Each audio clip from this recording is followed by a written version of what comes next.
are the people of the inlet. The Tsleil-Waututh, the Wolf Clan. Members of the Tsleil-Waututh Nation have been dancing on these shores for many years.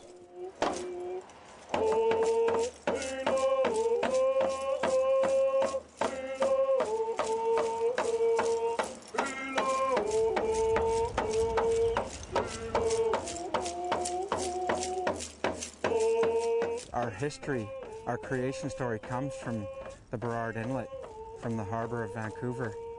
The Tsleil-Waututh traditional territory has been whittled down to a main reserve just over a square kilometre in size, but the land is once again providing for the people. Rather than being given fish, we wanted to learn how to fish, wanted to understand business. The Tsleil-Waututh are becoming very adept at business.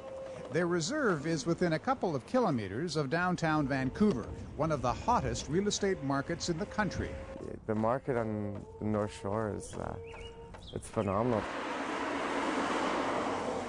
The Tsleil-Waututh, or Burrard Indian Band, is one of the richest bands in Canada, and it's all about land. These units here, they're from one-bedroom den to 3 bedrooms in a den. And always our leadership comes from a place of our culture and our spirituality and the land, and then we go out from there.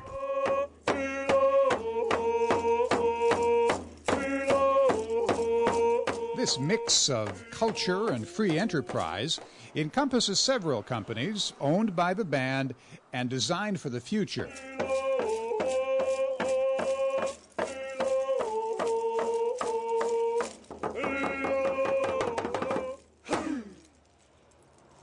It all started here. Back in the early 1990s.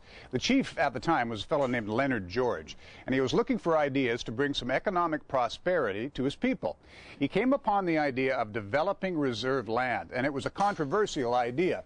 But after considerable negotiation, he struck a deal with a Hong Kong developer, and the first place they put up was the driving range. At the end of the day, business is about bottom line, and what we wanted here was a relationship that created a win-win. Has it? Good for him, good for us. Absolutely, absolutely. When we first started out and started to engage the realtors and engage the marketplace here on the North Shore, people said, reserve lands? Absolutely not. You're not going to do it, Leonard. There's no way people are going to commit to that and spend that kind of money, this and that. Well, lo and behold, you know, we're 12, 14 years in now. We have roughly 1,100 units here. The last 2 phases, this is the area you're standing in here, were built out about 3 years ago, and they sold out mid-construction.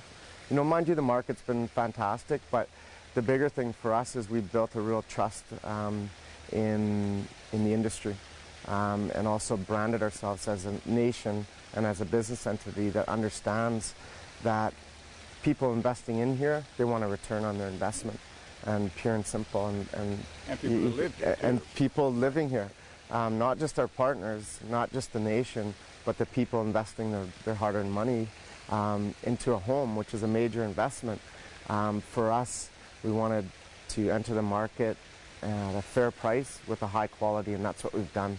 And every phase has gotten stronger with that branding, and we've had several people that started out from the first phase of development, the first condominiums, that have invested in 10 years later.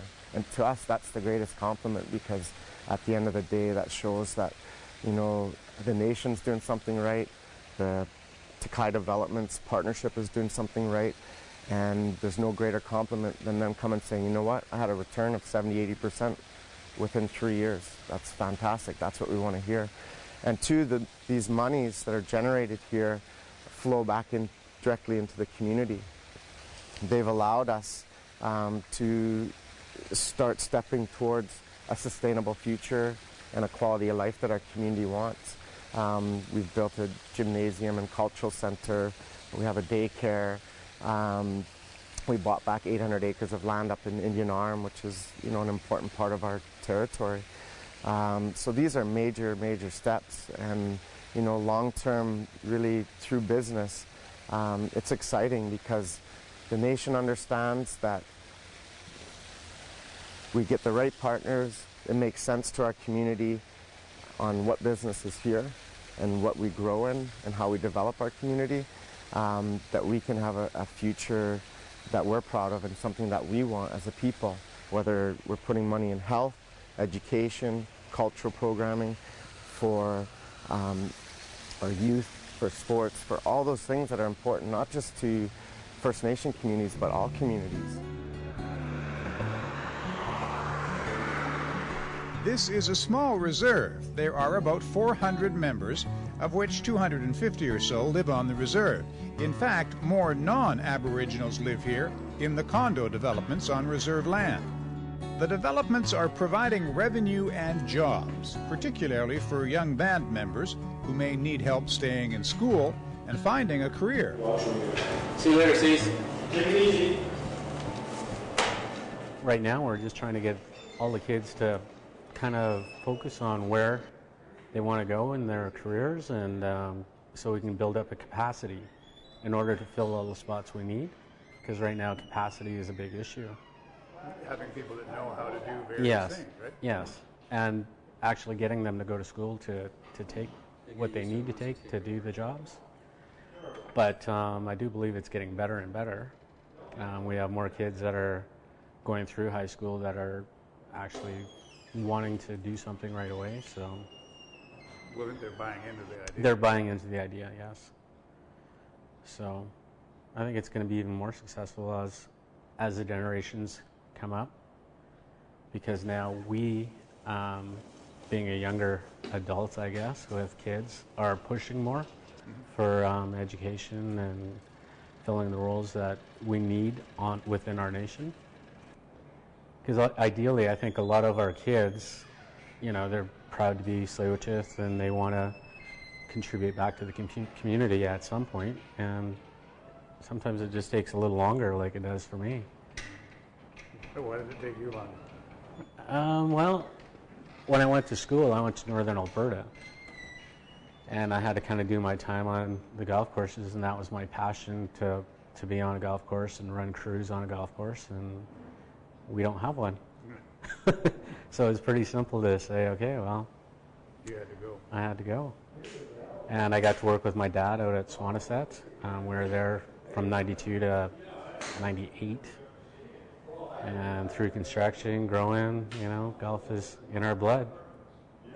But your employment programs are also designed for people that aren't necessarily golf fanatics, right? In terms of kids, it's an idea to get them into a... That's right. You show up at 8, you go home at 4, or whatever. Yeah. And this is what you do. And Yep. Yeah, there's probably 3 golfers in our staff, and that's it. That are decent golfers anyway. I'm not saying I'm a good golfer.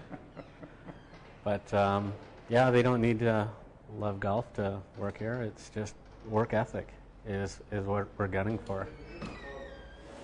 Yeah, I'm transferring to Lucas next year. Are you? Yeah, so I can get my high school done with twice as fast, too. Good. And then I was planning on going to CAP for 2 years and then transfer to the university to finish. Awesome. Kevin is going to be my protege. He's going to take over this place when I'm done.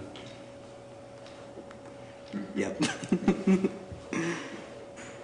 So what time do we start tomorrow? Just usual time? 5? 5, yeah. Okay.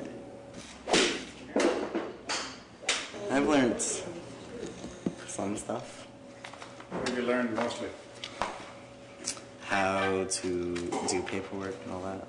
Stuff I wouldn't have learned at other jobs, probably. Like I didn't learn that at a daycare. So. Good job. Which one, this one? Yeah. Yeah. I've gotten other jobs from this job, too. So, sort of a stepping stone in some way. Yeah, it is. Kevin is Bill's nephew. All in the family. Everything. I think Bill is our trunk, and everybody circles around the tree. So I say, Bill's, go run through it for me. Bill is the assistant manager. Yeah. Gary is Bill's brother. Yeah. Kevin is Bill's nephew. Bill is my brother-in-law. Your sister's a chief? My sister's the chief. My father is going to be the elder you're going to talk to.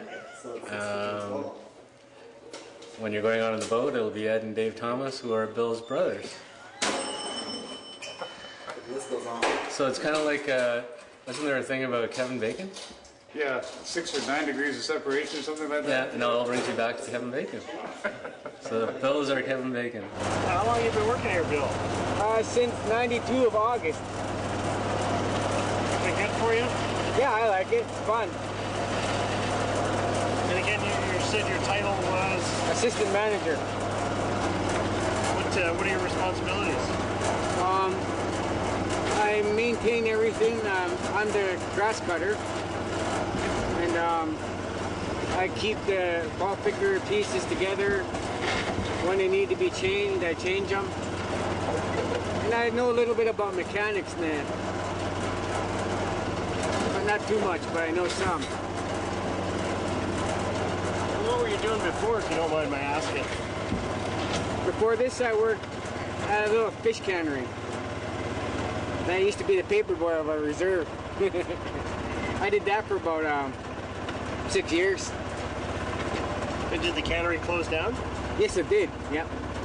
It was just a little one, not like that big one down the road there. But I could probably clean this field with my eyes closed.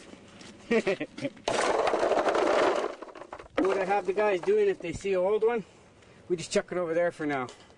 Then we'll pick them up later. Just so that the customers won't get any old ones.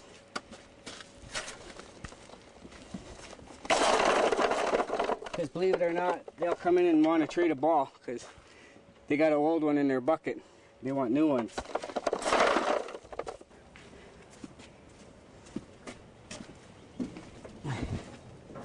The day's over.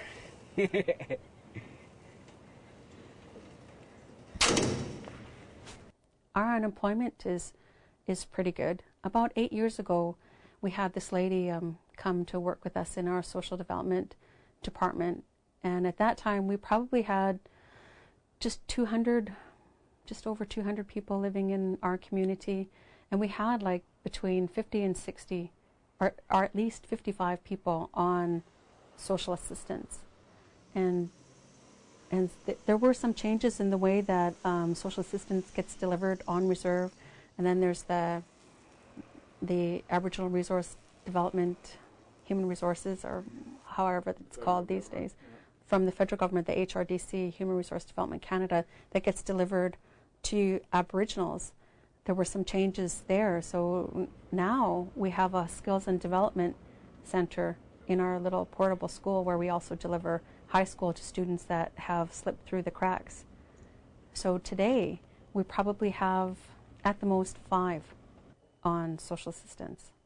So our social assistance numbers are good and probably are amongst the best of First Nations in Canada, and that I think is a statistic to be proud of. New subdivisions are also going up for band members with a unique program based on a pride of ownership idea. Band members must qualify for a mortgage before their new house is built. The band finances the house, but the people living there can build any home they want. From 2001 to 2006, the Aboriginal population in BC grew by more than 15%, nearly 3 times the growth rate of the rest of the population. Terry Gus has just moved back to the reserve with her daughter and granddaughter. 19-year-old Josie just had a baby. Like many people here, Terry works off the reserve in the hot southern BC labor market. I'm an Aboriginal infant development worker, and I work out in New West. It's called Spirit of the Children's Society, and I work with Aboriginal parents, and I'm grateful to have the job because now I get to watch the development of my grandchild, and be able to see the different toys and things that she needs to play with to develop, as I didn't get to do that with my own daughter. So I'm grateful to be able to be a part of that. The job just came up just before baby was born. Why didn't you get to do that with your own daughter? Because we didn't have that. They didn't have these programs that they have now. So I'm really grateful for it. better now in that regard? Yes, it is, and it's a better communication. And I get to share that with my daughter. What are the differences now on the reserve from when you left before? Better, worse, different in any way? It's a lot better, is what I find it, because we don't have to feel like we're going to get kicked out or we're not going to make ends meet. We have a place where we can call home and don't have to worry about having to move ever again. So it's a great benefit for us. For makeup artist, she wants to become a makeup artist and a hairdresser.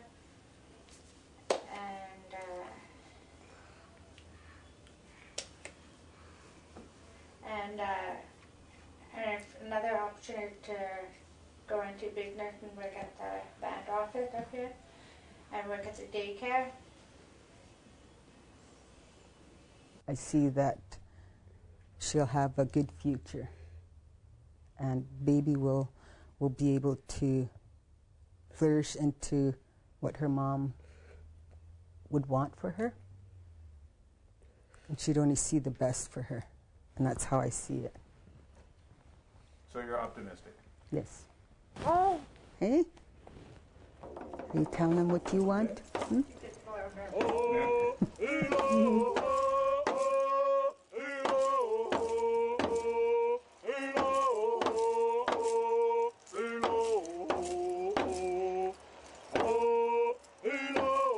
A cultural revival is underway on the Tsleil-Waututh Reserve. The idea that the past shapes the future. It was a strong belief of this man, a young Dan George, the former chief and actor, perhaps the most famous of the Tsleil-Waututh people, and a man who kept his connection to the land.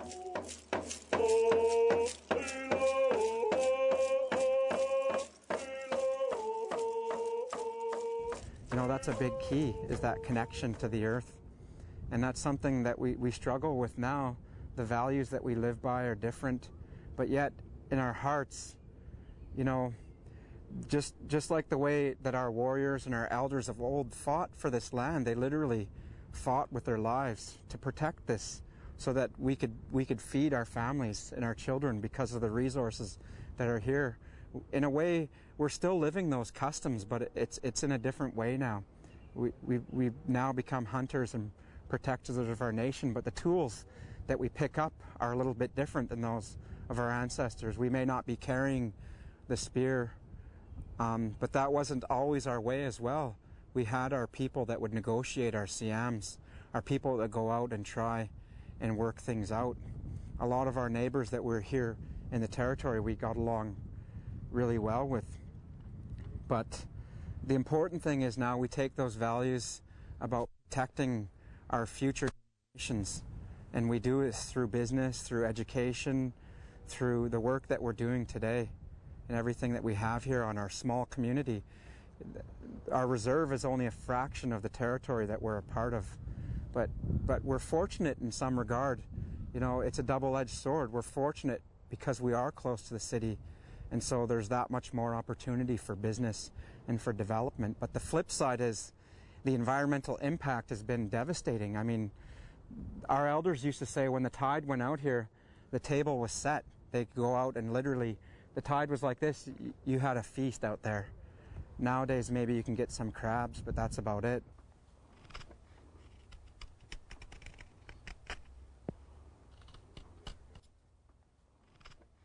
As some Tsleil-Waututh are discovering, there is money in culture too.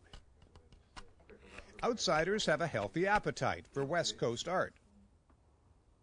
I'm mostly self-taught, but when I was first learning, it was a course in high school. You could take beading, silk screening, carving, and I liked the knives part of it. So then I started, just kept the carving end up. And my older brothers used to work at this shop here, and they were helping with beadwork and stuff. So I started coming around and I was helping with beadwork, and I started showing my friend my carving, and he just encouraged me to keep doing it. So that's how I just kept doing it. Practice makes perfect. And a lot of the time I'm doing smaller pieces rather than the large ones. But I do lots of large ones as well. You make a living at it? Yes. Yeah. Yeah, we wholesale a lot of these smaller pieces. I use yellow cedar for the small pieces and alder for the larger pieces, masks and plaques and rattles and bowls. Who's that? That's my son. His name's Delamere. Say hi, Delamere. Hi. What's your dad doing there? What's this? It's a killer whale. You know what that is? A killer whale. What? A killer whale. Wow. How can you tell? That means it swims in the water.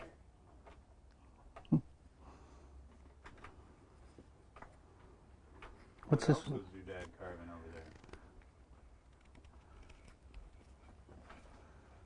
there? What's this one?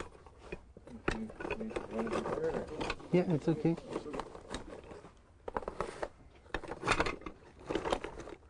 What's this one? What's that? It's a salmon. Where's the salmon? In your hand? Yeah. What are salmon good for? There's a real that one's a carving of a salmon. Oh, you can eat it? That one's finished. Can you eat it?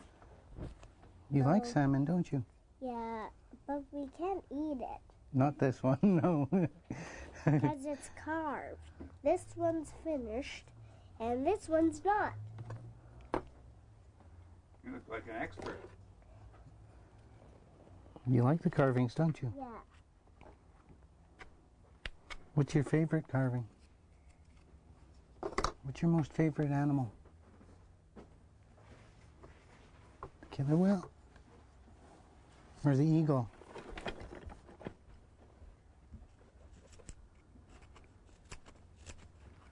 What's that one? Is that the wolf? Yeah. This one's the wolf. That's the clan we're from, aren't we? Could you show me the one that's already finished? We're from the wolf clan, aren't we?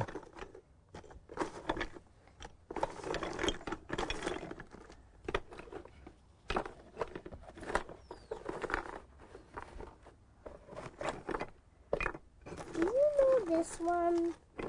We certainly do. That's the frog mask. Yeah. This one is the frog mask. I know there's something in these books. Beavers. And I'm looking for the frog mask. Show me the frog. Which one is part is it? Oh, very nice. Did you do that? Oh, Who carved that? Dada. Oh. What's that one? You know that one? A killer whale jumping. Killer whales jump up to see where they are going to home. Really? So you've obviously spent some time teaching them a few of the figures. Yes. Yeah. Why? Point them out just to show them the different shapes and that. Yeah, and they seem interested in them, so There's it's. something I have to show you. Just a moment, please. So you told them about the cultural significance of the wolf a minute ago. Yes. There's part of yeah. that to it as well. Hmm? Yes. Yeah. Yeah, because we are from the wolf clan, and yeah, and we call ourselves Coast Raven, so we like the store here, so we respect the raven as well. How important is it for the kids to know that? I think it's important. It's nice to teach them about their culture. Yeah.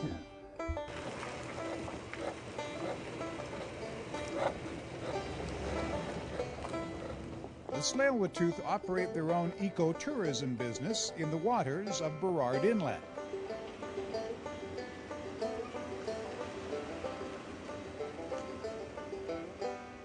Culture makes up a large part of this business, including the need for proper introduction.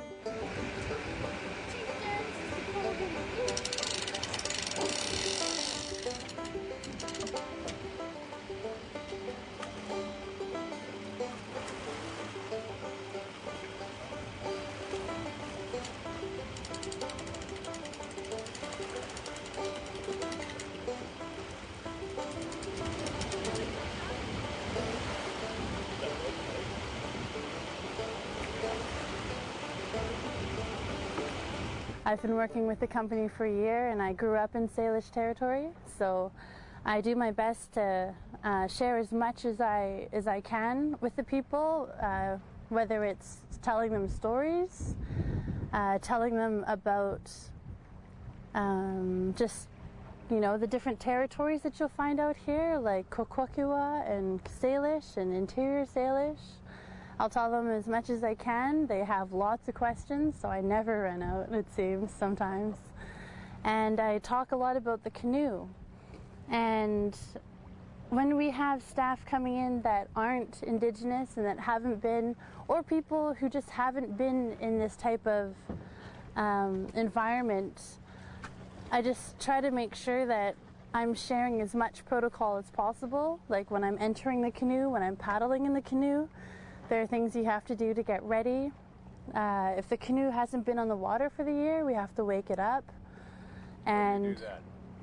We had a ceremony, I think it was 3 weeks ago maybe. We had a really respected member of the Squamish Nation come out, Latash and his wife, and his daughter came out, and he's a really respected man in the Salish community, and he's a Squamish man, and he came out and we pretty much made an offering, like, to the ancestors, some food and some sage and some tobacco, and we came up to the canoes and we said, like, Chief Dan George, are you awake?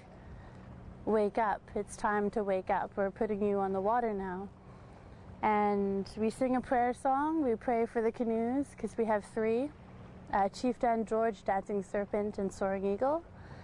And we make sure that the canoes are awake before we go out on the water, because if their canoes are not awake and you take them on the water through these waters here, the ancestors might get mad, and it might, I've heard it could get really windy, you might capsize the canoe. People might get sick who are in the canoe, so it's really important to make sure that we're following that protocol. It's protocol, doesn't matter if the canoe is fiberglass or if it's a dugout, that you introduce yourself to the canoe, because the canoe has a spirit. We believe that everything has a spirit, our canoes and our paddles, and our drums, our houses, everything has a spirit. So when we step into the canoe, because the canoe has a name, this one's name is Chief Dan George, named after the late Chief Dan George, I let the canoe know that I'm coming in. I say, Nicole, or Chief Dan George, this is Nicole stepping in, and I'll do the same when I leave. And I ask all the guests when they are entering or leaving the canoe to do the same. People are interested in the culture. They are. People are interested in getting into, to paying whatever they pay to get into a canoe and learn more about your culture or about the Tsleil-Waututh culture and paddle around. Do you find that? They are very interested. They are. They come out, and it seems that every time they come out, we give them a little more than they expected, because they're in awe about all the information that we have to share with them. But you're right, people will come and they will, like we had people come up from, I think it was Kentucky, we had a couple, And they were planning it from the summer before, and they ended up showing up last summer, and they were like, take us on a tour, let's go. We want to learn about Coast Salish people. And I guess from when I got from them, they hadn't experienced First Nations culture in their home, like where they're from. So they came all the way out here, and I said, well, there's Indigenous people all over North America, like all over the world. You go to Japan, you go down to Australia, they're everywhere. And you just have to know where to find them and approach them in a respectful way. But they will come from very far. We had a group from Northwest Territories come down here. We have people from Japan and people from Korea, and they come and they want to learn about our people. And France. Just 2 weeks ago, we had a group from France. So it's a 2-hour tour. We take people out. We usually start off just up there on the beach, and we talk about the protocol. We talk about the canoe, the paddling. And we talk about a little bit about the area, and then we get on the water. And we're probably on the water for about a good hour and about 10, maybe 20 minutes, and then we come back. We stop and have little breaks. So. Are you finding that it's a growing business, that you're getting more and more people that are hearing about it and coming out? It is, because a lot more Indigenous companies are going out. They're stepping forward to the plate, and they're upping the ante, and they're saying, look, we want to share our knowledge. We want to get out there, especially with 2010. A lot of people are realizing that, oh, there are people out there that know about this land, and you know, they haven't been hiding for 150 years. They're still here since first contact, and they're coming out. They are. I'll give you an example. 5 years ago, we had commercial fishermen right outside our community, our diet and our livelihood. And almost all of that is gone. Unlike the rest of the country, most Aboriginal bands in BC don't have treaties ceding their land to the Crown. Courts have ruled Aboriginal title still exists, so a complex and drawn-out treaty process is underway in BC. One urban treaty was recently finalized in Tsawwassen, and the Tsleil-Waututh are in treaty negotiations too. Years, and they come here and they've totally mismanaged the whole fisheries. Our people know, and maybe some of them aren't happy that they know that we're not getting all this back in a treaty. There's no way that that's happening. When you go into a treaty, you're already making a compromise. You're already acknowledging you're not going to get everything you think is yours. And we know that going in. Some of our people have a harder time with it, but we are saying to them, look, if what we get back, we have control and jurisdiction and lawmaking authority over, we can be okay with, but we need to have a say in other areas of our traditional territory, like in protected areas. Like there has to be cultural values within this area that get protected as well. There has to be access to continue to exercise those constitutionally protected Aboriginal rights. I mean, those things have to exist still as well. What is it? George Wilson says her people are also focusing on what they call non-treaty initiatives, side deals relating to social services, education, and land use. So how many maps do you have? Thousands. Huh? Thousands. I would say thousands, yeah. We collect a lot of maps from other organizations as well. GIS mapping techniques have been used to produce detailed maps of traditional Tsleil-Waututh land uses and exactly where each resource was found before the industrial development of the inlet. Our people know that we aren't getting, that the 2 million people that live in Vancouver aren't going anywhere. We know that our Tsleil-Waututh Nation, our people have lived here since time out of mind. We know we're not going anywhere. We know those 2 million people aren't going anywhere. What we're saying is that there needs to be a way for us to work together. That there's logging in the watershed should not just be my concern. It should be your concern as well. Fresh water isn't something that only my children need. That's something your children need as well. So there has to be a way for us to work together. So we've actually developed a fairly good working relationship with the District of North Vancouver. In fact, have negotiated a protocol on how we're going to work together, how we're going to deal with different issues together, and it's been quite interesting, actually. Interesting. Well, we know that at the end of the day, when the treaty table goes away, it will be the district, it will be the city, and it will be the First Nations. We're all going to be neighbors. We need to figure it out. In our little view, that's what we think. So we're figuring out a way to work together.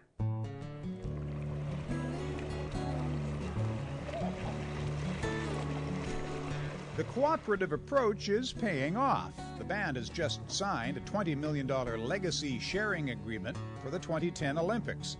There are other agreements, too, relating to land use. May Day long weekend. Pack in, pack out. There's parks when you need them. Is that the deal? You're supposed to pack in, pack out? Yeah, oh yeah. Yeah. Full. The Tsleil-Waututh co-manage Indian Arm Park with the BC government. It provides a contract to service the camping areas and a say in what happens to the land.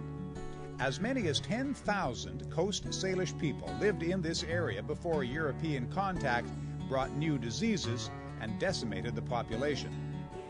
We're not too far away from one of the main villages. You know, Tumpt Mountain is just back there, and Bedwell Bay and Belcarra Beach. Now, in terms of treaties, this hasn't been surrendered in any way. Is it part of it's still part of traditional land, right? Well, yeah, we're in our traditional territory, and I think this was a marine park at one time, but they rolled it into BC Parks, Tsleil-Waututh Heritage Park, and they did it about the time that we started a treaty. So it was like isolating land when the land question hadn't even been answered yet. You know, so they were taking it out of the basket, so to say, you know, and making it something else. So we took them to court, or we threatened to take them to court, and they were more willing to negotiate a deal rather than go to court. So now we're co-managers of the Indian Arm Tsleil-Waututh Heritage Park. We have 2 board members that sit on, you know, at the board with BC Parks, and we manage the park. We're presently doing the management plan for the park, and I believe we're almost complete at this stage. This stage is almost complete. It's a living document, so it's you can't say it's going to be complete, you know, because it's land. There's always something to do with the land. But this stage of the planning is complete. So you don't actually own the land, but at least you have a say in it, how it's developed or what happens to it. Right. We manage it like it's our own.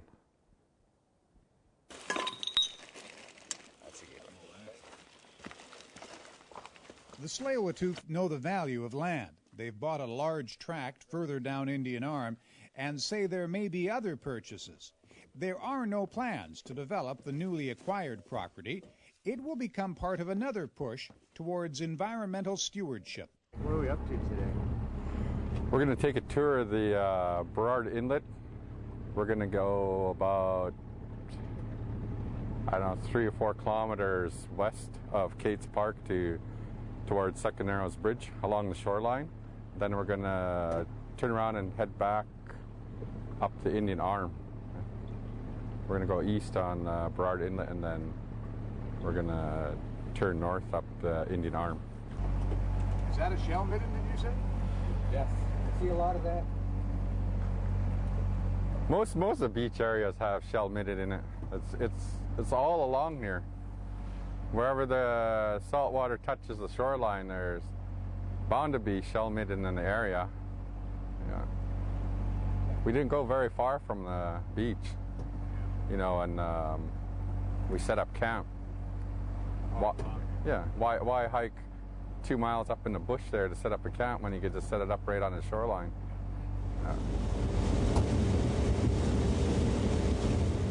Most of Burrard Inlet is outside the reserve, and a lot of it has been developed for industrial use, even on top of shell middens from past Tsleil-Waututh settlements. It wasn't too long ago that whole beach was just black.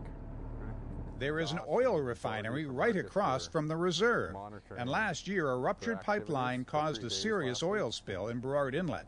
So they till it up, and then they see what kind of oil comes out of the sediment. So it's still ongoing. I believe we're on the water within 6 hours. Trying to clean things up. Seeing how much damage potential. Yeah. So we kind of knew where it was going to go, and we're trying to tell them that, you know, we knew where it was going to go and where we're going to find it. Yeah. Did it have any impact on the marine life? That still has yet to be determined. It's you see it everywhere. You see it on crabs, you know, that migrate through. Oil. Yeah. You know, so that you do get what do they call those little balls again that float around on the bottom? Tar balls that, you know, do get out and do, you know, float along the bottom. Yeah. So you can actually see it? People have actually pulled up crabs? Oh, yeah. Yeah. Now, they wanted you to sign off on it, or how totally. They wanted us to sign off on this as being cleaned by last fall.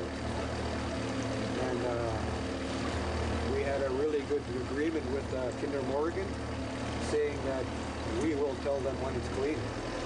Because in most cases, they or us don't say it's clean, it's the Coast Guard.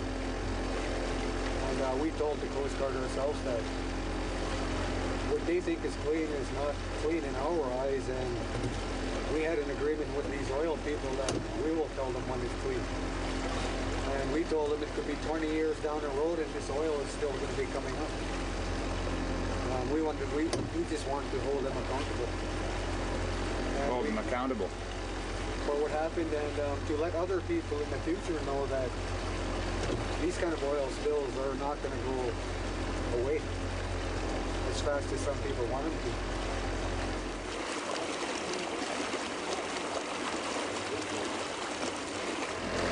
The far point is called Carroll Point, and there's a major archaeological site there, and then Admiralty Point is in the middle. Then Belcarra used to be our winter village site up until the first major outbreak of a disease, I think I remember. And then just a few short steps through the forest there, you go right into Bidwell Bay. And that used to be another village site of the Tsleil-Waututh. Such a short walk they could go, but they could always be out of the wind and out of the weather. And if the cameraman looks straight across, you'll see Strathcona. There's a little cove over on the North Shore side of the inlet that was another village site, which is a very short canoe trip from the main village site of Belcarra. None of this is banned land now. Is this banned land still? No. No. Only banned land for us is where we live, Burrard Reserve. And we have a couple small reserves up on Indian River, IR4 and IR4A. These were old village sites with a lot of prehistoric evidence that we were there, but they're parks. Belcarra Park, Case Park, Strathcona Park. Environmental advocacy isn't unusual for a First Nation. It's just more difficult when your traditional territory is now part of Canada's third largest urban area. How many sites do you have? 15. This is the last one on the group, the 15.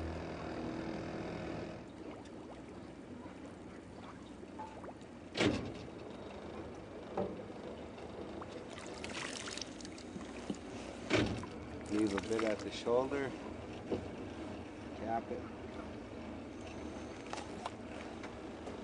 Put it in a cooler, and then all 15 samples are brought down in a cooler to Environment Canada's lab, and they do the testing for us. And that's our part. They send us the results probably 2 or 3 days later. Any surprises? I mean, do you see much change? No, not really. We know where the worst spots are and the best spots, and they test for saline just, I don't know why, just to see. So in the usual spots, there's hardly any of that, like near the rivers and where the fresh water comes out. I presume the worst spots are where the people are. You'd think, eh? But other than, like we said, down low, where we were down on by the reserve there, where it's the worst, other than that, it's pretty good all up here. In terms of water quality? For, yeah, fecal, for the clam beds, or mollusks. Yeah. Thanks, fellas. Yeah, thank you. We'll see ya. Anything not work-related, edit that out, eh, what I said. Everyone here knows there's an awkward balancing act underway. Environmentalism and traditions versus business and the cash value of land. And they realize that once land's developed, you can wave goodbye to the other values.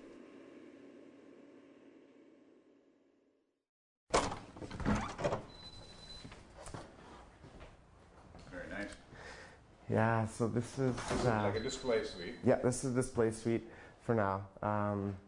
And basically showcasing the quality of the finish for our next phase in development. Going to be Wolf appliances, you know, which are high-end appliances, your granite countertops and your cherry wood cabinets and hardwood floors. So, you know, every phase the quality's gotten stronger and better, and along with the brand, and I think that's important. You know, with anything you grow, you know, you take steps, and that's what we've done with every phase. We've nice interior, but that's not just the show spot. Yeah, no, I'd have to say the best spot is being blocked by the floor plans here. But yeah, no, definitely the views here are phenomenal. So you have the city. At the end of the day, in order to develop on reserve lands and leasehold land, there's a very strict guidelines in what that process is. There's a referendum and vote and designation for these lands. So, you know, you have to have the majority of people that understand and are committed to that. And like I said before, the nation as a whole really understands the business, but also how it can impact us, and the quality of life is what it comes down to at the end of the day. And that's really what it's about. You know, we want to have our own health center one day. We want to have, you know, 50% of our kids are failing across BC. It's nobody one person's fault, or you know, but we have to take responsibility as a nation, as various government, and take a look at that. And I think the challenge is always money. It comes down to that, and it shouldn't be, but it is. That's reality in the times that we live in. And so for us, if we can create the type of revenues that will allow us to do those significant type of projects, have our own school systems, you know, then that's exciting, and that's sustainability. And, you know, at the end of the day, it comes down to making it better for the future generations, and that's what it's about, you know. But those are big flags to me, you know. Yep. We look at the wellness in our communities and those type of statistics, and it really breaks your heart. But I think within our lifetime we can make good changes, positive changes, and it's through, you know, those revenue streams and projects like this that I believe will do it, and this nation's committed to it. Living close to a large city means more than a hot housing market. Issues involving crime and substance abuse come up here too, so the band has entered a new type of policing agreement with the RCMP. What we've signed off on is an integrated First Nations policing unit. It's an enhanced unit that involves Tsleil-Waututh Nation, Squamish Nation, the North Vancouver RCMP, the West Vancouver Municipal Police Department as the organizers of this, in addition to the province. The agreement allows for an enhanced police service within the First Nation communities in the North Shore, ourselves and the Squamish Nation, to provide a service that's above and beyond the general duty service that we would get regularly from these police agencies. So it's a way for us to work with the police to have them do things in a way that's more conducive to the culture, the values, and the beliefs of the community. You know, policing doesn't have a good relationship in First Nation communities, particularly after residential schools. So the RCMP uniform scares a lot of people. There's a lot of bad history there, and we felt this was one way that we could start to approach this a bit differently, is having a targeted group of officers in an integrated unit that gets to know the community, gets to understand the family, gets to understand the culture, and then can respond to policing matters in ways that are more appropriate. You mentioned that this is, there are agreements similar to this, but not quite the same as this. What makes this one different? A lot of the agreements, they're usually called community tripartite agreements. Many of them are done in the more remote communities where there isn't designated officers as it is, or there's an officer who comes by every few days to check on the community. So these agreements normally would allow an officer or two the opportunity to come into the community and be their sort of all-in-one officer, doing the prevention, the intervention, all the law enforcement stuff, building files, that sort of thing. Our unit will allow the officers to enhance the general duty service. So our members will dial 911 when there's an emergency, and whoever would respond normally from North Vancouver RCMP would respond. Our officers are above and beyond that service. So they're doing a lot of prevention work. They're looking at where are our calls for service coming from, what kind of issues are related to those calls for service, and how can they respond to the bigger picture, to the bigger issue. They're also able to do a bit more of a targeted approach. So if we have a particular drug house that we think is a big deal, but the drug section of the RCMP doesn't think is a big deal, wouldn't be on their radar normally, we can now use this unit to go after that kind of a project. There is one more development on the drawing board here, and then who knows? If we would stop being optimistic, then we would feel really overwhelmed by all of the things that have happened to us as people. All of the things since first contact, since we came into Confederation, since the creation of the Indian Reserve System, since the Constitution that the pieces of legislation that limited and inhibited our ability to stay connected to our land, all of those things, not to mention residential school and disease and all of the other things that affected our people. If we weren't to be optimistic, we wouldn't be here. That we have survived all of those things and are thriving today is important. I think that's who we are as people. We have to go on. Our commitment to our land is our shachalmoch. It's our obligation, our responsibility. It's our snuyat. It's our law. It says we're responsible for this land and this water. So I think we don't have any choice but to be optimistic. I think we don't have any choice but to sit at the tables that we sit at and do what we can for our people. You get emotional when you talk about that. You know, my husband, who is not First Nations, he said, you know, I don't know how you do what you do. Like, you don't feel frustrated when you're at the government table? And I said, well, yeah, I do. But we have a daughter. And I said, you know, someday she's going to have children. And someday she's going to say, Granny, where were you when they were signing that treaty? What did you do? How did you try to make it different or make it better?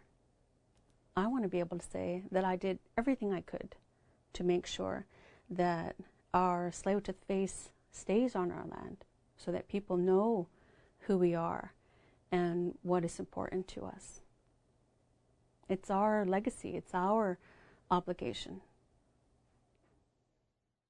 So it'll be 48 units, I believe, in total. 2,100 to 3,200 square feet, so pretty fair size. Mm-hmm. And the price points will be about 750,000 to 1.1 million. And yeah, so there's... Now, do you stop the development after this, or what's the, like how? You know, where do you go from here? Yeah, see, well, I mean, that's the type of decisions we have to make as a community. And like I said before, we have to keep in mind that the future generations, you know, so I think it's important to develop an economy and some revenue streams. But what this has done too is we're now in discussion with some major corporate companies and outside our community, you know, not just on the reserve. We want to take our business model elsewhere, and that's always been the goal. So yeah, we definitely have to make some... So it's not a case of developing the entire reserve? No, definitely not. No. You definitely want to have, you know, lands for future growth. I mean, just in my lifetime, we've already doubled our nation, you know. When I was a kid growing up, there's roughly 200 members, and today there's over 400. So you have to keep that in the back of your mind when you're making these decisions. And, you know, and like I said, we bought back those 800 acres of land. There's other lands that we have to look at and pursue, but you need revenues and monies a lot of times to do that. So, yeah, no, it's in the back of our minds. We're not going to be developing, you know, forever here. So it's almost a, you know, there's a conflict there between our culture and our traditional culture, who we are, and our values, and who we are as a people, and the Western culture that we're a part of, and forced into. And forced into, and it is a challenge, you know, for our spirituality. It's still, for those that follow our old ways, it's still about going into the land.